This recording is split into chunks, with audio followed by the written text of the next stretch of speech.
Well, it's that time again. This is kind of an interesting one, as it's where a lot of people say the show went downhill. I haven't watched it in the longest time, so I'll save my judgment until the end.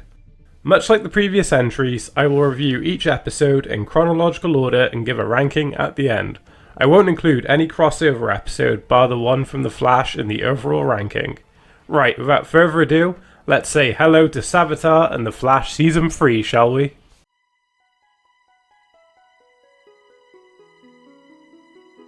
Interesting start to the season.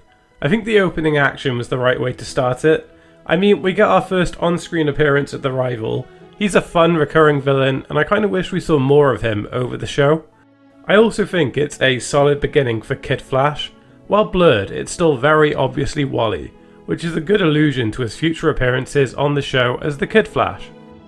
I think the use of the Flashpoint timeline was fun. I think they could have pushed it and events a lot further, especially as it's the most famous Flash comic of all time. While accurate having Barry stop Thorn, I think he should have had a bigger role. His interactions with Barry were excellent, but we needed more, especially as the plot breaks away from Flashpoint a lot. I do enjoy the little slice of life moments Barry is having with his family, things like them all sat around at the table enjoying breakfast with each other. Given the nature of the plot, it makes sense for Barry to thrive here. It definitely feels like a strength for the plot. I like the differences in Wally's origin and Barry. The fact it ties to fast cars fits this version of the character, but I wish we saw it rather than just had some exposition about it. The Money in the Bank introduction to Cisco of this timeline is amazing. I've watched this episode 5 or 6 times and it still makes me laugh every time. I love it. Again, Cisco creating an app that's worth millions makes sense, as does owning the Star Labs building now. Again, the alternate team dynamic is a comedic shake-up and feels very fresh. I just don't think they're doing enough with the alternate reality. It all feels quite safe and similar. While scene by scene they're perfectly entertaining, there isn't much else here really. The line stated after Caitlin arrived at Star Labs was funny though. What just happened? Stop bringing strangers into my lab. Who is this? This is Dr. Caitlin Snow. In my timeline, she's a part of our team. Did you just kidnapped this woman? No, I didn't. Well, yeah, I guess she's a scientist. We need her. The Iris death cliffhanger is interesting and unexpected. This is a fun episode. I still think the writers should have pushed themselves more, so to begin with, I'll give it a fair 8 out of 10.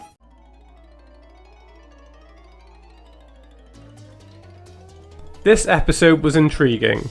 The vehicle for this one is Barry getting in touch with Felicity from Arrow and explaining the aftermath of Flashpoint. This is a different plot device for the show. Right, I think having Barry experience all of the changes opposed to info dumping every change was the right thing to do. The personal drama was fun to witness and a sort of reset for the characters, even though I didn't think a lot of them were needed. The best and most personal is Cisco losing his brother. Having Barry visit him in his support group for Dante was the right way to implement this. While John from Arrow now having a son opposed to a daughter seemed a bit pointless outside of general world building. I also think it would kind of confuse Arrow fans that don't really watch The Flash. This is the first one to introduce Julian Albert, who is a favourite of mine. He is perfectly brought to the screen by Tom Felton. I think his dynamic with Barry is fun. He has such a good arc as he is very unlikable at the beginning, which takes strong character writing to change and pull off. Although the plot to this one does feel weak. Outside of intriguing character moments, not a lot really happens here. I like the Rival in theory, but I just find him quite bland in this one, and the portrayal is quite cringy here. Alchemy restoring his powers would make sense, but his introduction felt off. Their fight isn't actually too bad, it's a bit too short though. Dr. Alchemy is kind of like the big bad for the first half, so I found this to be a weird way to introduce the character to the audience. This episode does have the great teacup scene where Jay explains that time travel fractures the space-time continuum.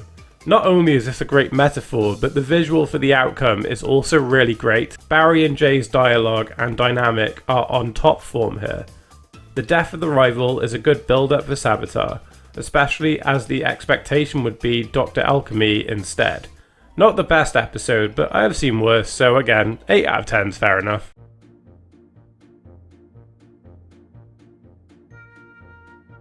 Okay, this episode feels like it has a lot more focus and direction compared to the last one.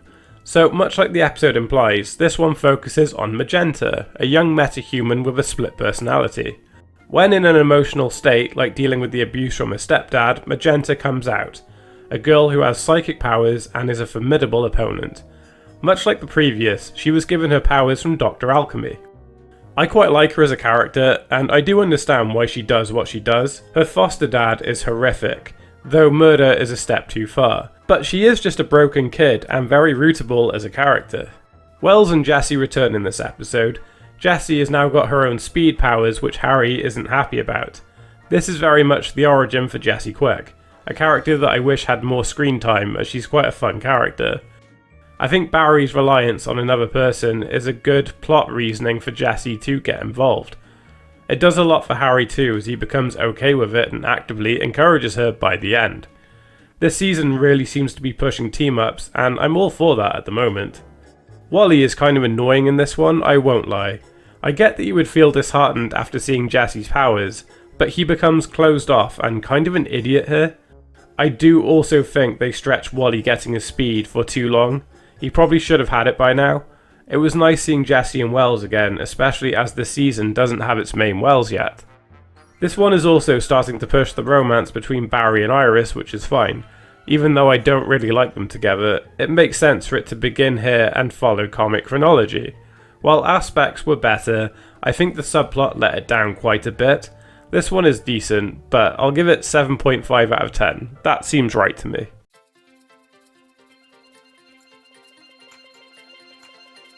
I really like this episode. I always look forward to it on rewatches. So this episode sort of gives focus to Jessie Quick and her ongoing training with the Flash.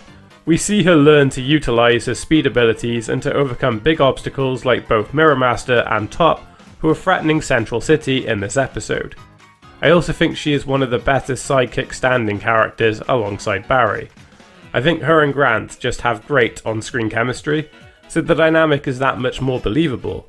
It's why it annoys me a little bit that Jessie's appearances are so sporadic from here onwards. If they knew Wally was going to fit that role and be the main this season alongside the Flash, then why give her this episode, and wait so long to make him Kid Flash? I think the cold open here is solid in both lore and setup for the whole episode. We cut to the particle accelerator explosion where Snart and Lisa are terrorising Mirror Master and Top.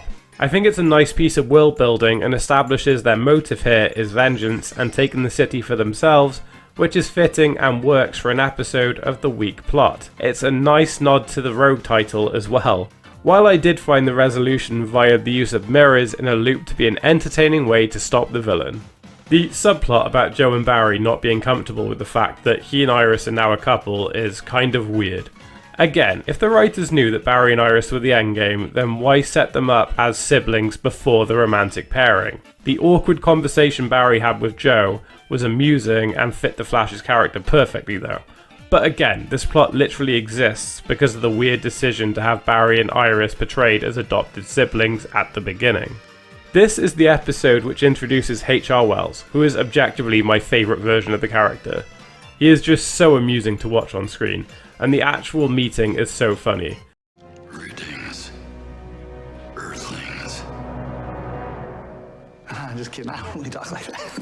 Just always wanted to say that. Earthlings. In addition, we also see Caitlin really struggle to contain her ice powers and the Killer Frost alter ego, but the fact they utilised this within the plot to save Barry from the mirror was a great addition. A deserving 8.5 out of 10.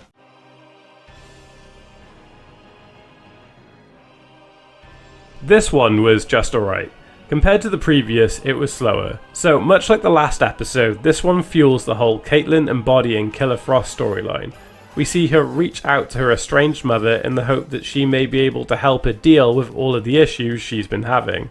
I think given her mother's background in science and how distressed Caitlin feels, this does make sense. It's also some good character development for her. It highlights why Caitlin can be colder and distant at times, as her relationship with Carla isn't great, but ultimately it gives some hope. This week, the Flash is fighting a giant monster who is terrorising the city. But more than anything, it's meant to be one massive metaphor for the fear that everyone has. In a sense, we are all running from the monster. The resolution is that it was a scared 15-year-old boy actually works. I figured it was probably going to be a hologram given the restrictions of where it was moving about in the city. I think the plot aided a lot in the dynamic between Barry and Julian. We finally begin to see a softer side to Julian, which I think was needed. For the first time this series, he actually feels like a real character rather than a plot tool. He too is scared, and the Flash was able to stop him making a massive mistake. He almost took the life of that child. I loved the conversation at the end between himself and Barry. The image of him stripping his tie off and becoming real and casual with Barry was great, as if he was finally letting go of some of his real torment. Now, I initially thought they were going to drag HR's mystery plot out, but it seemed way too derivative, so I'm glad they resolved it here, and the reveal that he isn't a scientist is good. I think it's a nice change of pace. Even if HR is basically a con man, I like his addition to the team overall, and his dynamic with Cisco is probably the best of all of the Welleses we have seen. This one was fine, I think a 7 out of 10.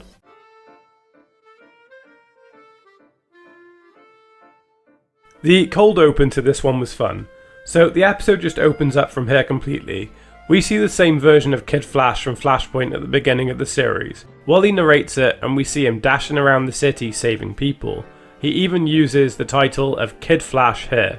The fact it ties to alchemy is decent, as all of the other metas have, even if I do find the sort of cult basis and relations to gods to be slightly cringe at times, especially in the dialogue on display here. I'm not a big fan of the whole will they won't they trait that is in a lot of film and television. I do find it to be quite cringe to be honest, but the writers are finally committing to Joe and Cecile, which isn't great. I mean, we all know that Cecile morphs into the main character by season 7, so we all have that to look forward to. But I actually don't mind her characterization here. When the dialogue isn't awful, I actually think her and Joe are quite a nice match. The fact HR was inadvertently cock-blocking Joe was quite funny as well. I don't think he was trying to woo her, I think he's just an excitable child, which is funny. I think the fact the whole team now know of Caitlyn's powers is also good. It was a plot point that was solely needed by now, I think. And Cisco's role as her best friend and is just looking out for her was really decent as well, especially as it's clear just how scared she is about becoming evil. I don't think the vibe was needed though. I think Caitlyn's fear of the change is more organic than some possible future on display where the two of them are fighting each other. The episode has a big shade monster that's killing people. Another of Alchemy's doing, but it's kind of redundant. It's a plot tool to keep Barry busy. The ending is actually quite decent. The cliffhanger of Wally accepting his powers and being brought into that cocoon thing was interesting.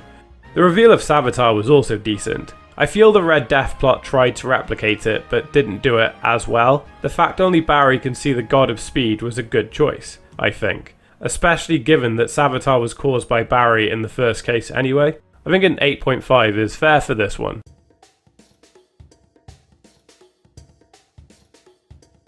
This was a fun and decent watch. So the first part of the episode had Caitlyn's powers slowly snowball out of control, and no, I'm not sorry for that pun, as it is very accurate. But in all seriousness, I think the transition here from Caitlyn to Killer Frost was actually done really well.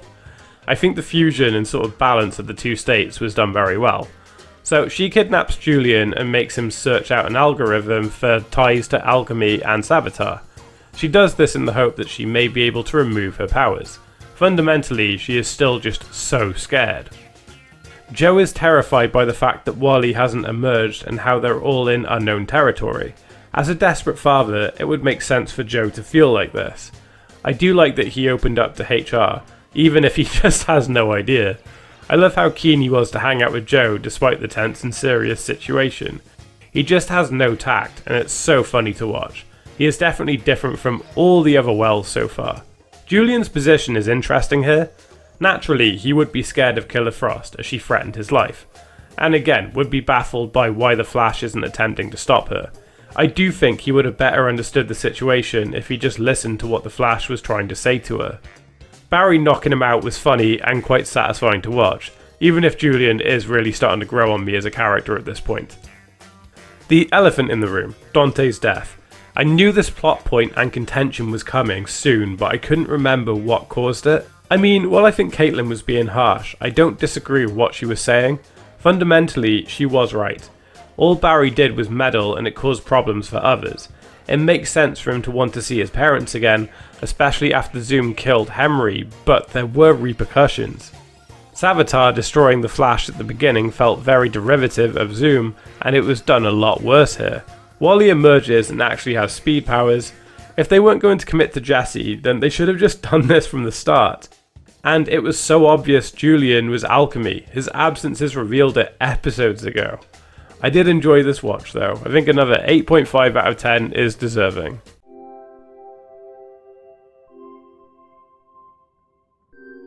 Okay, this is the first to the now annual crossover, but on a much larger scale. Previously, it was just the Flash and Green Arrow tackling a problem together, and they were a lengthier 2-part storyline. So by comparison, this one is much bigger. 3 parts, which includes an episode from Legends, while this one formally introduces Supergirl into the mix as well. So the episode opens amidst the action. Barry and Oliver are fighting all other heroes in the crossover. They have clearly been bewitched. I'm not a big fan of the cut to 10 hours previously trope. Like, not just here, but overall. I get they wanted quite a suspenseful opening scene, but I would argue the invasion itself from the Dominators does that anyway. I don't really think it was needed. After all, it really doesn't take long for Oliver and all the other characters to make a general appearance. For a crossover of this magnitude, I think the Dominators are a big enough threat, and it's something quite unique to this Earth. Sure, Supergirl show deals with alien life all of the time, but for these characters specifically, it must be a bit of a novelty. It seems like a good enough reason for them to gather. I actually think having Supergirl as a kind of audience surrogate was smart, as it gives the writers a chance to introduce the Legends organically for anyone who hasn't already watched the show. This episode being the Flash part actually carried some of the plot beats already established, like Cisco being annoyed with Barry. I do think he's being a bit petty. Like, I know he misses his brother, but I think it would have been better if he just shunned Barry more than anything else. The comments seemed a bit weak. We also see Wally get his first taste of action, and HR actually agrees to train him. I think the biggest selling point here is the fact that all of these characters became bewitched, and we saw Barry and Oliver fight them. This was more establishing character dynamics, like Kara and Oliver not being massive fans of each other. The setting is actually the first use of the Old Star Labs building, which will go on to become the Hall of Justice later on.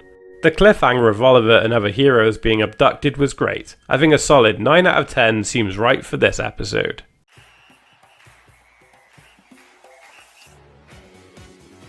Right, well this episode is special for 2 reasons. First of all, it is the second part of this exciting extraterrestrial crossover against the Dominators.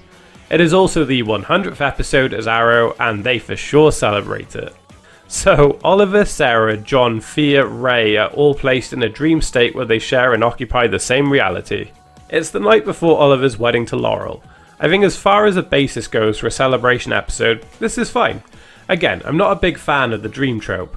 It does seem fairly lazy, but for the sake of the crossover plot specifically, I do think it works, and thematically, it parallels The Flash. What I mean is, a lot of the extended cast were giving Barry a hard time for creating a flashpoint and changing their lives. But in a sense, this whole episode is kind of Oliver's flashpoint, an arrow point if you will. Except it wasn't done of his own devices, but it was nice for himself and the audience to see his parents along with a lot of the other legacy characters too. Oliver and co quickly realise they are trapped in a dream state and are able to fight back. I do like this a lot actually.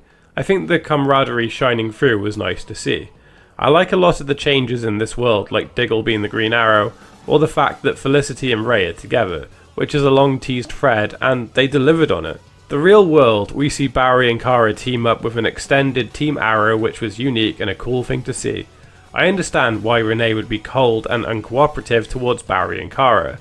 I think he made some good points, and it was fun seeing him call them out. They fight some cyborg lady for a piece of tech. The Cyberwoman title was a bit too Doctor Who for my liking here. I enjoyed the final fight sequence against Arrow's Rogue Gallery. It felt very similar to what they would go on to do with Flash with the Cold Blood Blue storyline, only this was done better. I think the fact the Wave Rider intercepted and picked them up was a good use of assets, and the cliffhanger of the larger scale invasion and weapon was decent. I enjoyed this part.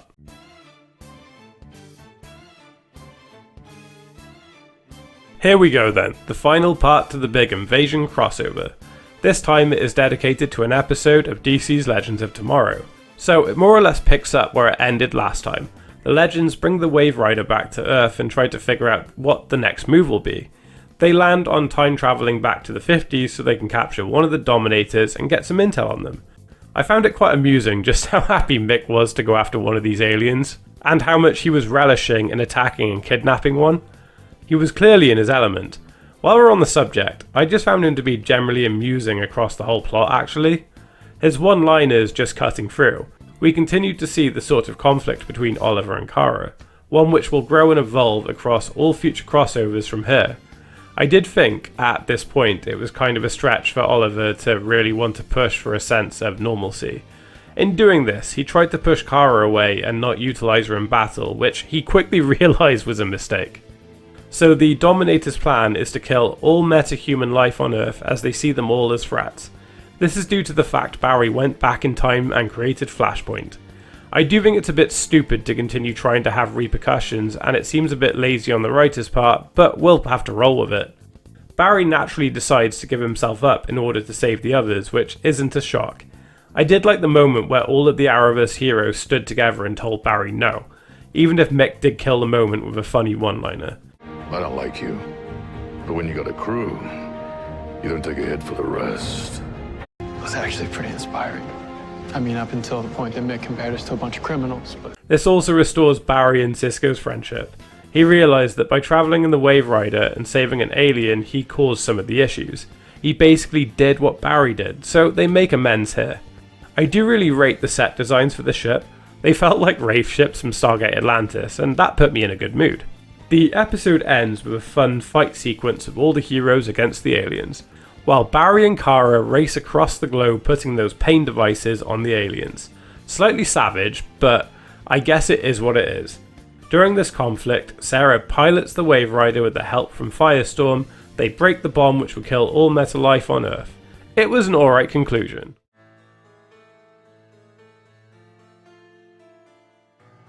Well, Christmas has come really early this time round. Though I would argue this is the least festive episodes of all the Christmas episodes we've had so far. This one gives us a lot of lore surrounding Julian, his expedition and ties to Savitar, which kind of makes sense. In a way, this kind of wrapped up the Dr. Alchemy stuff, and I found it to be quite satisfying. Alright, I'm going to address the elephant as it will annoy me for the rest of the video.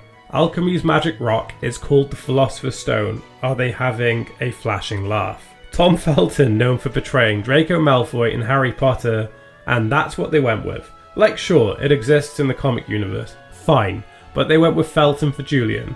Ramble done. I do quite like the religious connotations and how Savitar is bound by this stone. We got the reintroduction to Earth-3 Jay Garrick, who is fighting his version of the Trickster, so in typical Flash Christmas style we get to see Mark Hamill again. Except this one is a smaller cameo, but is definitely playing homage to the 90s Flash series. Not just with John Wesley's ship, but the costume and makeup for the Trickster is perfect. Literally just the character 20 years later. It's goofy and camp and I loved it so much. Kind of wish this was the stylistic choice they went with all along. DC, Star Wars and Harry Potter, this episode is just so loaded so far. Now, the conversation they had with Savitar via Julian as a vessel was interesting. I mean, it's so obvious who Savitar is, especially with the larger repercussions of Flashpoint looming in the background. It was also quite exposition heavy. Despite the big chunks of the episode being good, the whole Flashpoint tether is messing with things too much. They should have had this whole season in Flashpoint, or maybe stop here. More or less halfway through the season, have the cliffhanger return them to normal, now corrupted timeline. It just feels like they were too scared to fully commit to it, and as a result we have had this lingering shadow over the season. I think that Savitar realising Julian was compromised and attempting to seduce Cisco in with the promise of his brother returning worked. It was a nice character piece for Cisco, and they took the time all season to highlight how much he misses Dante. The cliffhanger and point of tension for the rest of the season is just so stupid. They won't kill Iris. She essentially has too much plot armor, as does Barry. But I would respect the writers more if they did actually kill her off. Bar the ending cliffhanger, I did rate this one for the most part, so I'll give it an 8.5 out of 10.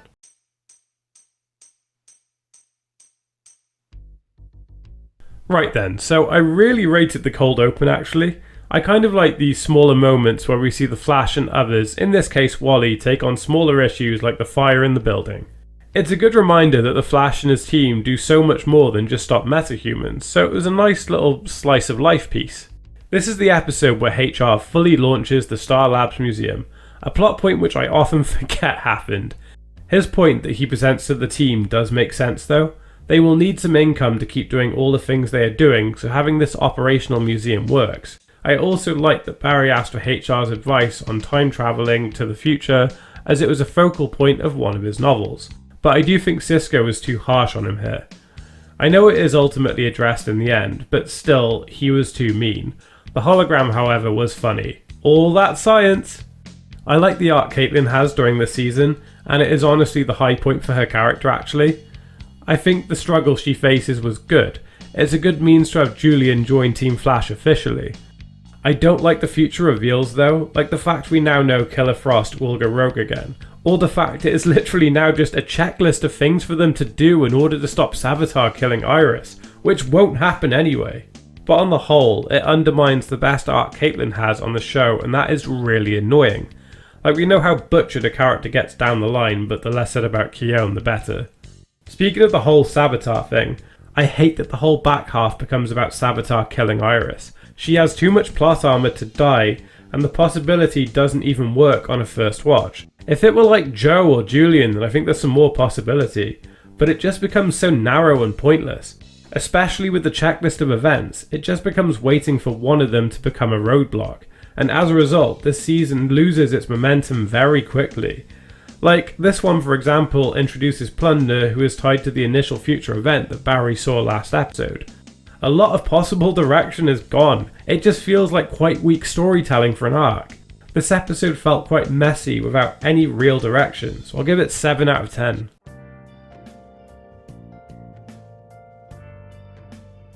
Much like the previous, I think the cold open for this one is really fun. We get a kind of fourth wall break as we witness HR recall his adventures saving Central City for his upcoming sci-fi romance novel. In this case, usurping Barry in the cold open as the world's mightiest hero, H.R. Wells. So, this is the first episode in the show to introduce Gypsy, an interdimensional bounty hunter who is tasked with bringing HR in, back to her Earth to face execution for all of his crimes. It is revealed that breaching between his Earth is illegal and he did it knowingly. I also found the point that he was sending chapters of his book back via breaches to be the catalyst amusing. It ties nicely to the cold open and just fits his character so well. It's the kind of dumb thing he would do. Cisco, who becomes romantically involved with Gypsy, begins to simp after her in this one, and she does seem to like him back. He challenges her to trial by combat in order to save HR's life. He claims it's because he feels a kind of allegiance to all the other Wells who have saved him in the past, but really, I think he likes having HR around, despite how annoying he is. I won't lie, I didn't like the trial by combat plot point. It feels very derivative of other media. Ooh, a fight to the death to save someone else's life, which isn't a fight to the death because Iris and Cisco have plot armor, and it's not in his nature to kill someone, so he just ends up winning and sparing her life. Who could have seen that coming? Their fight was at least fun.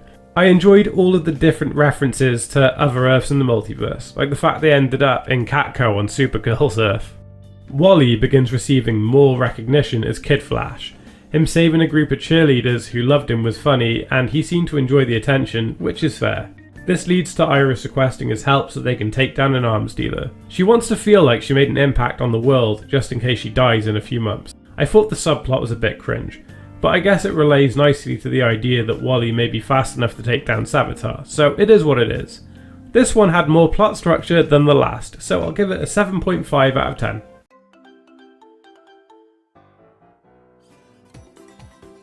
So, this is the phase episode, the one where Wally learns to master phasing into objects. So this begins with a race between Barry and Wally to see who is faster in the ongoing plot to save Iris from Savitar.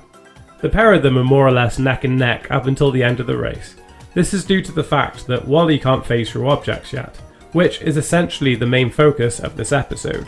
There is a new villain of the week terrorizing Central City who is linked to, that's right, you guessed it, Flashpoint! Clive Yorkin has the power to corrupt anything he touches. It essentially erases all life force and leaves people a skeleton on the ground. He is targeting people who are on the police force in the aborted timeline, and that includes Joe. I do actually think this guy is slightly overpowered for a villain of the week, but still manages to tie into the overall theme of this episode nicely. During a meeting with Cecile's daughter, who I swear isn't mentioned or seen again on the show, Clive appears and targets Joe. Wally manages to knock him back. After this encounter, he decides to target Iris, but Wally wasn't quick enough to stop him. She gets corrupted by him in a similar way, but due to Iris's plot armor, there really isn't a repercussion here. Caitlin is asked to use her ice powers to keep Iris at bay, which she does. Until Killer Frost attempts to take her over. Every time this plot is brought up, I just see it as wasted potential. I think Killer Frost should have been the main villain of the back half, if not the whole season. While I think the humanization of Julian is good, I'm not a fan of the romance between him and Caitlin. They're better off as friends. Barry phases a whole train, which is weird. Why not just phase the rocks? And Wally is finally able to phase and stops Clive by neutralizing his blood. To be fair, as a mini arc for Kid Flash, I do think this is a very good plot point with Yorkin. The cliffhanger to this one is Jesse rushing through the portal and requesting help as Gorilla Grodd kidnapped Harry and is keeping him in Gorilla City, essentially setting up the two-parter for this season. On the whole, I enjoyed this one, 8 out of 10.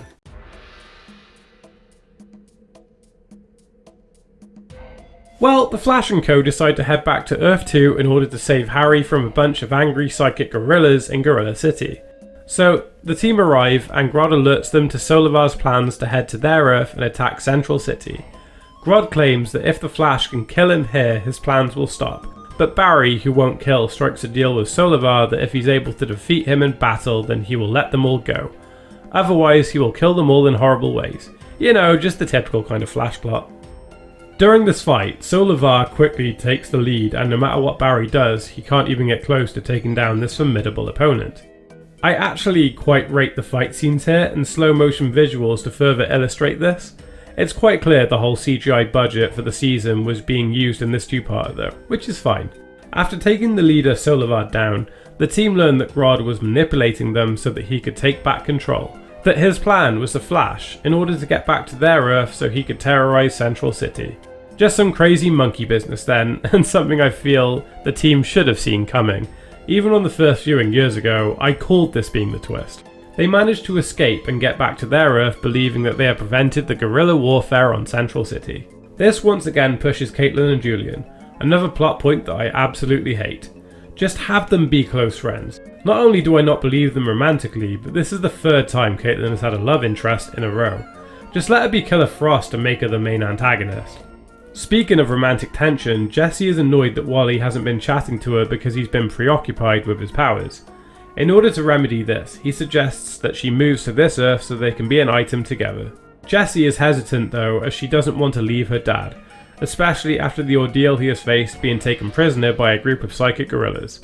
The cliffhanger is Grodd making Gypsy open the portal to the other Earth. Slightly convenient, but it is what it is. I'll give it another 8 out of 10. It was quite fun.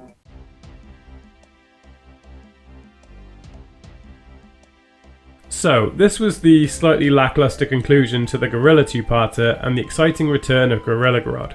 So back on Earth 1, all seems normal. Harry is safe and is able to reunite with his daughter, and the team assume that all of the Grodd business has been put to rest. Gypsy pops back up and attacks Cisco. Of course, she isn't aware what is happening. It's the typical shenanigans of Grodd bewitching people, and he does the same thing with Joe. I did enjoy Harry's suggestion of amplifying Cisco's abilities to connect with Grodd and get a better understanding of his plan. Using Joe as the receptor, they are able to mentally connect him up, and he draws some army general who has access to military missiles.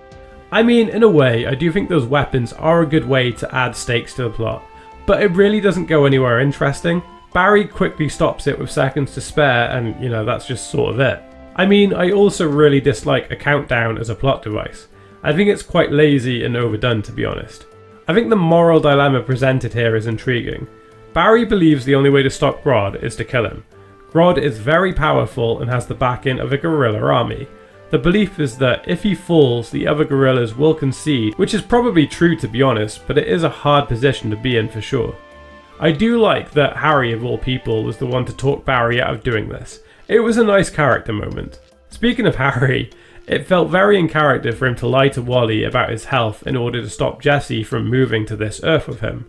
We know he struggled to let Jesse go, so it seemed fitting and very manipulative and wrong for him to do so. The final showdown was fun. Cisco and Gypsy bring Solarbar back to challenge Grodd. This felt like quite a nice full circle moment, and they go full on Donkey Kong against each other in a tougher fight than trying to grab the Rareware coin from the arcade machine. This fight is quite fun, and in the end is enough to make Grodd concede. You know, monkey see, monkey do. He is taken into the custody of Argus, which is fair. There's two sort of cliffhangers, I guess. Barry proposes to Iris to try to change the future. I feel like the writers are trying to speedrun their relationship a bit. I mean, 2 seasons ago she was with Eddie, but you know, whatever. And also Wally encounters Savitar, and that's it. 7.5. This one wasn't as solid as the first part.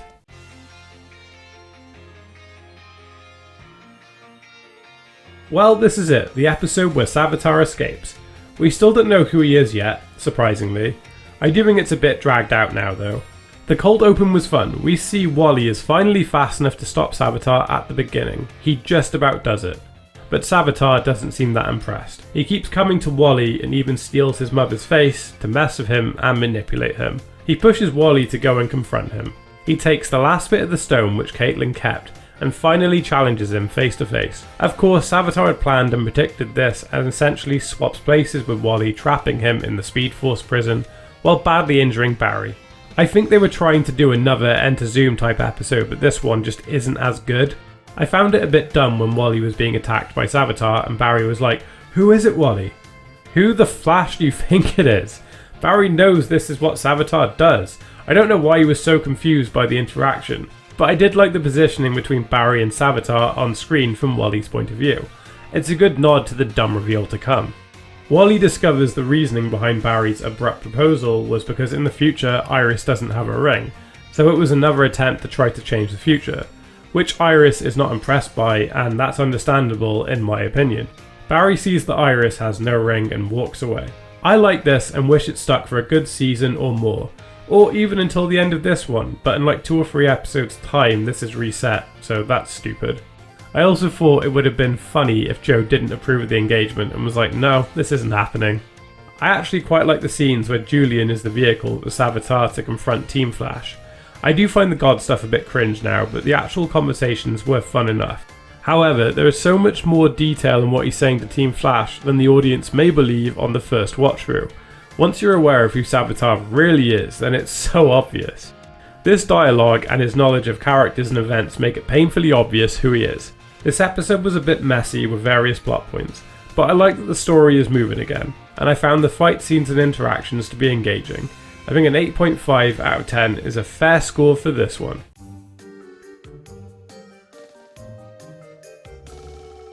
This is quite a fun episode. So, as we know from the previous episode, Wally is sucked into the Speed Force and takes Savitar's place as its prisoner. He is trapped reliving his personal hell, witnessing the day his mother died in hospital. I mean, thematically that makes sense. I do kind of wish they did more of it though. Even if the cold open was something simple like us witnessing this horrible thing happen to him. Like I said, it didn't need to be a lot, but in the end it's just a matter of Barry walking into a room and seeing him frozen in fear. It's slightly lackluster. So the overall theme for this episode is sacrifice. It essentially has Barry come face to face with all the people who had taken their life only to benefit Barry. And it seemed like up until this point Barry was compartmentalizing it as the greater good. This was a really good reason to bring back some fan favourites for cameos. Yes, the dialogue is exposition heavy and in Barry's face, but I can forgive it for the likes of giving us Eddie or Ronnie or even Snart again. This episode basically gained a point for how fanservicey it is. Give me more Eddie, he's such an underrated character and I miss him. Although I do think this point of Barry confronting sacrifice is a bit counterintuitive to have Jay remain in the Speed Force. Like, once Savitar is stopped, Barry will take his place, but still it kind of felt a bit pointless. I love HR. All he does is drink coffee and has no tact when it comes to social interactions. He's basically me. Screw the audience surrogate, he is the Ollie surrogate for sure. He unintentionally upsets Jessie with a poor use of words, again, relatable, which pushes her to confront Savitar. She's upset by the fate of Wally and HR just pushes her that much further. But they come to the fairly obvious reality of the situation, and that's that Savitar is basically a dude in a robot suit. That if they penetrate weaker points of that suit, he will suffer as a result. In the end, Barry decides that he and Iris need a bit of space to heal and to really figure out where they're at with things. I do feel like this whole plot point and use of the ring is forced, especially as we know Iris will not die in the finale, although her death would make for a much more interesting season 4. With Jay gone, Jessie decides that Earth-3 needs a Flash to protect it, so she bids farewell to the team and takes her leave. I actually found this one to be quite solid. It's not as good as Runaway Dinosaur from last season, but I'll still give it an 8 out of 10.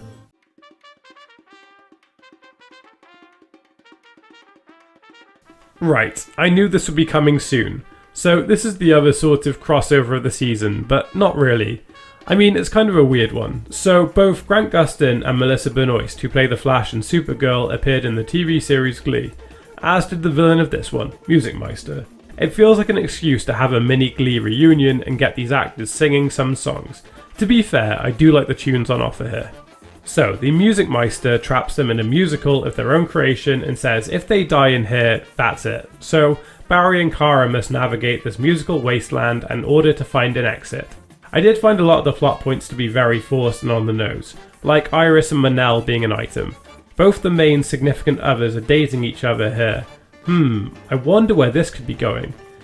And this happens alongside both of these actual couples having a bit of a rough patch. Again, it makes the whole ring plot feel that much more forced as a result. I like the interactions between this cast and Supergirl's cast. That was fun to see. Some of the cameos were good, like having Malcolm Merlyn there as a gangster was fun. Probably for no other reason than John Barrowman has a good singing voice, but still. Imagine a version of this episode between Green Arrow and Batwoman. Could you imagine Vigilante Friend, the song being a thing? I can. The subplot is the team up of Team Flash and Team Supergirl taking down Music Meister. I mean, the novelty of these characters fighting together was cool, but bar that, there really isn't a lot else on offer. And the fact that the villain's goal was to help them reconnect is kind of dumb to me. This is probably the weakest of the season, so 6 out of 10.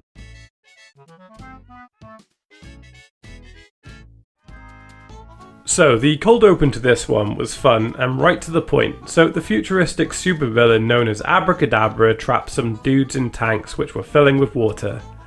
This in itself is a nice homage to real life illusionists and the kind of things they do. It also highlights right from the offset just how powerful this rogue is, in a similar manner to Captain Cold or Mirror Master. It's also a rare occasion where I kinda wish Abracadabra was a main villain, or that they committed to a full arc with the rogues as the main big bads, as he is a good one. Unlike other villains of the week, Abracadabra isn't a metahuman, he's a guy from the future who has access to various powerful tech, which he masquerades as magic. The effect is good too. I especially liked the visuals with the playing cards. That was one of the better uses of CGI for the season, I think. So, once again, Gypsy returns this episode as she is hunting Abracadabra down and has done for a long time. It is revealed here that she used to have a partner in both senses of the word, who Abracadabra killed and since then has been hunting him down to bring him to justice. I like this as it gives Gypsy some much needed depth and character development. Up until now, she has just felt so one note. Cisco's obvious first was too much though. I found it very cringe to watch. Abracadabra promised Team Flash that if they released him from Gypsy, he could tell them who Savitar is. We almost found out. I wish the ending to this one just revealed it. It's way too dragged out now and not a smart payoff when we finally see it. Joe is the one who released him despite better judgment, but it definitely makes sense to him as he's a desperate father who doesn't want to lose his daughter to a maniac. But Abracadabra doesn't reveal it, and Gypsy goes berserk trying to get him back. Although he does reveal a future villain, which is a fun detail for later on. See, here it is. In the future, you and I have been enemies for years. Well, there have been others. Of course. There's Dawn, Zoom, DeVoe. But none of them hurt you like Savitar. Caitlin gets badly injured from the fight, so Julian operates on her, sort of. She is conscious of a mirror and guides him through it, which must have been super painful. Again, not a fan of this romance they're pushing. Something goes wrong and she basically dies on the operating table. Julian goes against Caitlyn's wishes and removes a necklace which allows Killer Frost to take the driving seat. Again, this whole setup could have made Killer Frost the main big bad, and she would have been better than Savitar. Another 8 out of 10 for this episode.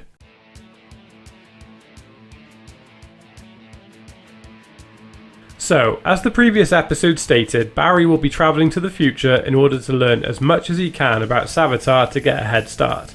This is where we go. After Caitlyn has her outburst and escape, the whole city is left in snow. Cisco and Julian argue with each other and Barry realises time is being wasted and he must go. I actually quite like the snow. It's a good way of selling the aesthetic and gives a solid theme of sadness as well. Essentially, what this episode is very depressing. Before the beginning of this binge, this was the episode that I remembered more than any other. That dark and solemn episode where Barry travels to the future and finds everything is in ruin. It is an isolated dystopia of a city and very reminiscent of Starling City or even Gotham City. That's how bad it got. And this episode just goes super dark with it, and I really think it pays off. Like, we learn that Killer Frost froze and shattered Cisco's hands to prevent him from being able to use his powers. Or that Savitar completely shattered Wally's spine and that he's been mute ever since. And that Joe feels isolated and alone. He's essentially lost all 3 of his kids and is not coping. Barry is so damaged he wasn't able to keep Iris's promise to be there for Joe. He has completely given up. I do think the writers nailed this dark possible future. It almost felt like an Elseworlds timeline. The only person who is benefiting from this corrupt future is HR, who has women sending first texts after him and he is loving every second of it. I mean, Tom Cavanaugh directed this one, so maybe he had an input, who's to say. I don't think this future is that bad. I mean, Cecile isn't here, neither is Allegra, and of course Eric Wallace isn't the showrunner, and The Flash hasn't massively dropped in quality. So far so good. There's hope. Barry just needs to let Iris die and all these evil things won't happen. Seeing the return of Mirror Master and Top was good too. I do like this pairing and I think the actors have a real nice chemistry together. I also appreciate the idea that they have grown and evolved to the extent that they could attack Barry in ways they could not have done before. It adds a good level of threat. Okay, so time for 2 negatives from this episode. I criticised the later seasons for how lazy they are when it comes to time travel. None of the characters look older. Well, it's the same here. Barry has angsty long hair and that's it. It doesn't sell the time travel element. Again, there are 4 episodes left and they still haven't revealed Savitar. This whole episode's question is, who is Savitar? They have way overhyped it and the reveal will fall flat for sure. But besides that, this was quite a fun one, so yeah, you know what, 9 out of 10 for this one.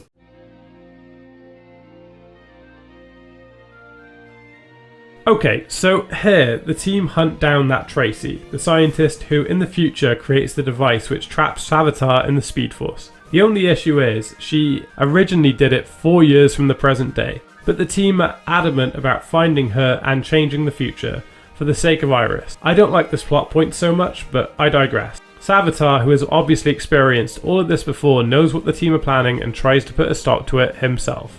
He recruits Killer Frost to his cause in exchange for the promise of becoming a god and being able to remove Caitlyn from her forever. She jumps at the chance, but struggles to live up to the title of Killer Frost as she hasn't actually murdered anyone before. Cisco, who like Frost is kind of struggling to deal with what's happening. In his heart, he knows Killer Frost needs to be stopped, but given their history and the fact they're besties, he really can't attack her. As Julian so eloquently pointed out, Cisco has had several opportunities to strike but keeps hesitating. I mean, I do kind of get it. It would be such an awkward and difficult position to be in. I mean, eventually they strike and basically reach a bit of a balance. It does feel very derivative of Harry and Voldemort in the graveyard, but it is what it is. The actual fight scenes and choreography in this one are quite good though. The standout was when Killer Frost created the passageway of ice that Barry followed. It was such a good visual use of her ice powers and a highlight of the episode for me personally. Right, so Cecile now knows everything. She gets told off screen by Joe every detail. While I don't like Cecile, especially later on in the show, I do feel it was wasted potential for her not to visit Star Labs and witness everything. It's one of my favourite things the show does when a newbie learns of the Flash's operations. It kind of feels similar to a new companion boarding the TARDIS for the first time. They didn't show it, although they had plenty of time to show it. So back to the mention of time, there's a bit of a cringy section where it flashes back across the season as Barry learns that Savitar is a version of himself. It's just pizza-faced Alan who's in a broody bad mood, kind of similar to Evil Maguire from Spider-Man 3. This reveal is made that much worse as Barry regurgitates everything he realised in the flashback in a big exposition dump to himself, as though the audience watching is stupid, kind of like an Eric Wallace reveal. If they cut the exposition dump, we could have seen Cecile in Star Labs meeting the team officially, and the episode could have cut with Killer Frost meeting Savitar outside the suit. There's the reveal, it's done. 6.5, this one was not great.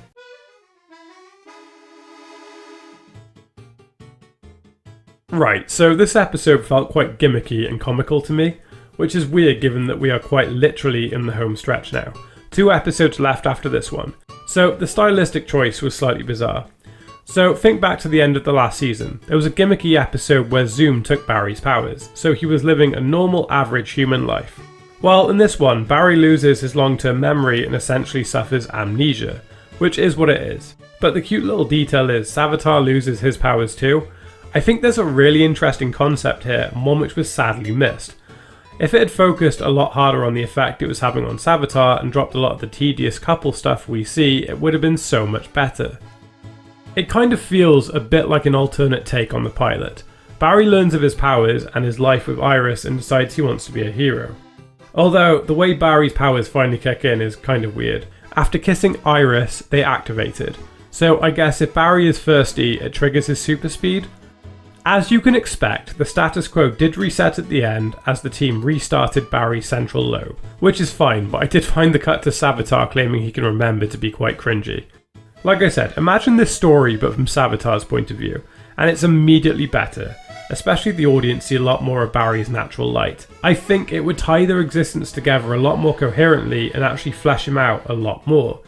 It may even in turn make the reveal seem that much more intriguing. So the actual opening to this episode was decent. It had a proper conversation between Barry and Savitar. It does explain who he is. Maybe not the most coherently, but I think there is enough there. He's a time remnant, a version of Barry. It is revealed at the end of season 2 that the remnant that helped stop Zoom died, but Barry meddled with time, which is quite a forced Flashpoint statement. Basically, Savitar is a bootstrap paradox. Barry in the future creates time remnants to stop Savitar. All but one die. Savitar allows one to live as he is sent to the Speed Force prison. This version of Barry is shunned by other Barry and Team Flash, so he grows bitter and resentful. He travels back in time, builds a time myth around Savitar, gathers the Philosopher's Stone and recruits metahumans with it. He becomes Savitar and Iris's death becomes a fixed point required to turn Barry into Savitar. It's an endless loop. Yes, it's overly complicated. I guess the Flashpoint allowed enough changes to exist in order for something like this to happen. Tracy needs a power source stronger than the sun in order to use her device and trap Savitar, which leads nicely into the next episode. 7 out of 10 for this one.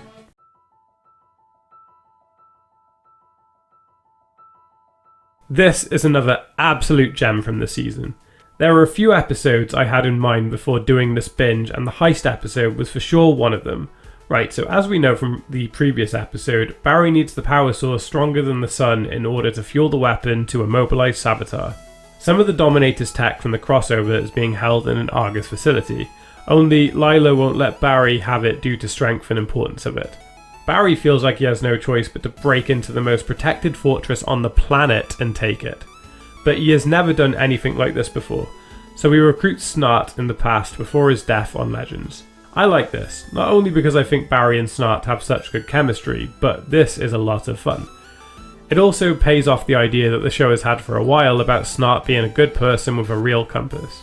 I know a lot of the first season of Legends illustrated this, but still, it's nice to see a payoff on The Flash. Despite the team's slight ambivalence at the beginning, they appreciate the necessity for recruiting Snart for this mission.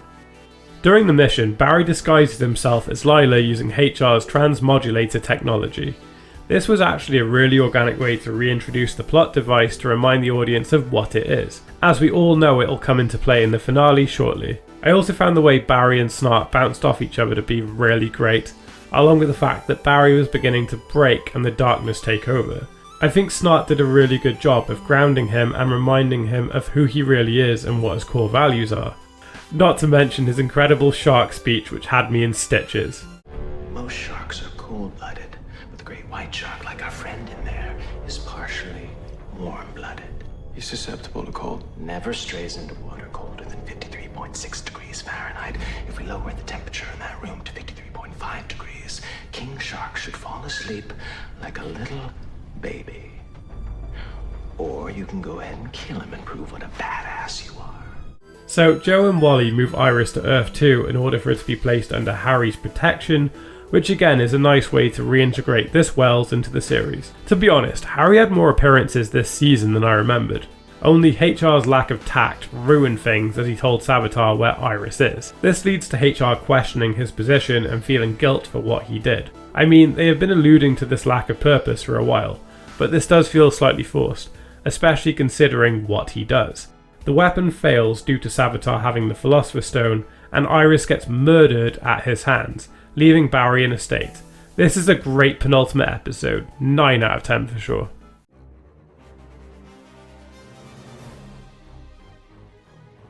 So this is it, the series finale, we're at the finish line, which actually feels like a bit more of an epilogue than anything else to me. So Iris dies, everyone is sad, except she doesn't because, plot armor and all that.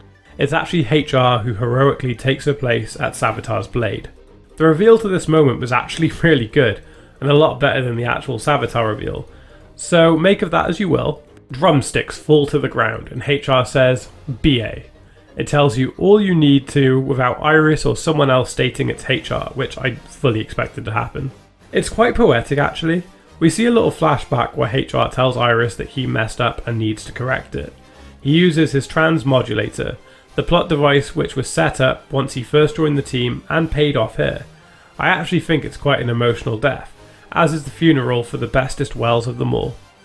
Barry does what he normally does in the later seasons and tries to appeal to Savitar instead of fighting him like a speedster. It felt very Eric Wallace coded, bar the fact the dialogue was much better. I actually quite like the story that Barry reminded Savitar of. Again, it felt very in character actually. Barry brings him to Star Labs and the team struggle to accept him, which is fair, he did try to kill Iris, actually killed HR and believes he is a god, so there's all that. Also, he uses the stone to blow up Star Labs and attempts to kill all the inhabitants. His backup plan now is just to, scatter himself across time to exist in every second in order to prevent his death, which is stupid in my opinion. Killer Frost's whole thing in this episode is interesting. She has clearly been hesitating a lot in battle, but here she actively saves Cisco's life. Julian creates the cure with the help of Caitlin's mother, and they offer it out, but she declines. She walks away from the team as she needs to go on a bit of a journey of self-discovery. This always felt like quite a natural end for a character, and I kinda wish it was. Barry and Savitar have their final showdown. I do like the moment where Barry steals the metallic suit and embodies Savitar in order to beat him. But instead of letting the darkness win, he actively rejects it, and by doing so, the suit is destroyed.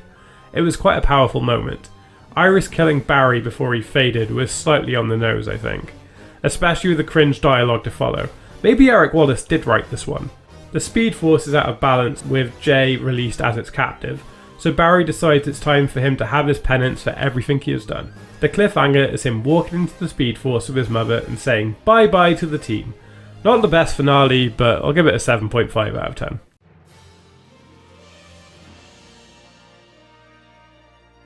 Okay, well before we move on to the ranking, I wanted to talk about the season a little bit in its entirety. So, I think they wasted Flashpoint, which is a real shame, as it's arguably the most famous Flash comic of all time. They very easily could have had half the season, if not the whole thing in this timeline. I mean, there's so many changes to the old one that it may as well be its own thing, so why couldn't it just be Flashpoint the whole time? I think the changing character points were interesting and added a lot more depth.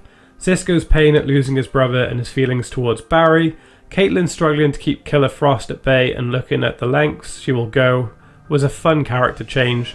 The introduction to Julian and the evolution of his character throughout the season was really great too. He's actually my favourite of the whole season. And even the likes of HR joining was refreshing. He's not a genius like the majority of Team Flash. He's a swindler, an author and a con man, but became so much better as the season went on. He exited a hero, and like Julian, he had solid character growth across the season. I think everything to do with Dr. Alchemy and the cult approach to metahumans and the Philosopher's Stone was much more intriguing and engaging than anything to do with Savitar later on. Especially after Barry witnesses Iris' death at his hands, along with the list of events. It's not good writing, it feels like a checklist of things to get through, opposed to engaging and challenging plot writing. Like I said throughout this whole video, Iris was never going to die. She really has way too much plot armor to be killed off, which makes the whole point massively redundant, especially on a rewatch. So the whole thing is a bootstrap paradox. Iris' death becomes the fixed point in the loop. Barry and Savitar are the same, so breaking the loop is near impossible. Like, in a sense, Iris does die at his hands. It's a disguise, but from what Barry saw at Christmas, it did happen. It's just not very interesting. I think the much better second half to the season is if Killer Frost is the main villain, and it kind of felt like the writers wanted to, but they were too scared to have Caitlyn go full villain. But they should have committed, as Savitar is such a boring and safe option as a villain. This season definitely had some solid episodes sprinkled throughout, but I think the cracks are really starting to show now. Which is sad, as we're only a third of the way through the whole show. Like I said, I don't even think the first half is that bad. There's enough good and fun plot points to keep the spectators' interest, but the back half falls and falls so hard. I binged it and I must have seen that stupid scene where Iris dies like 10 times. By the end I wanted it to happen, just to finish it off. The cliffhanger for the season was fairly anticlimactic as well. Like, clearly Barry is not going to stay in the Speed Force prison. I think if Grant wanted to walk away from the show and they decided to continue it with Wally West as the lead, then this has much more legs to stand on. But bar that, it just doesn't. This isn't the worst the show gets, but as I said, the cracks are really present now and are probably going to get worse. Okay, so this is my ranking for the season.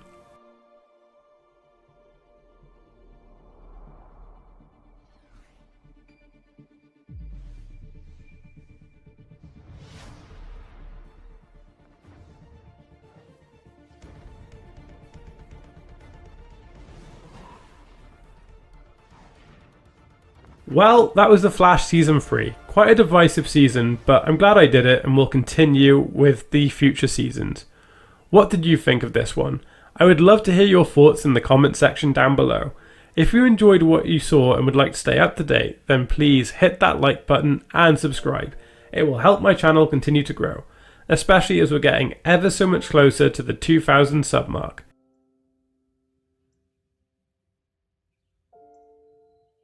I think I need some lengthy time to recover from that binge. I'll catch you all soon.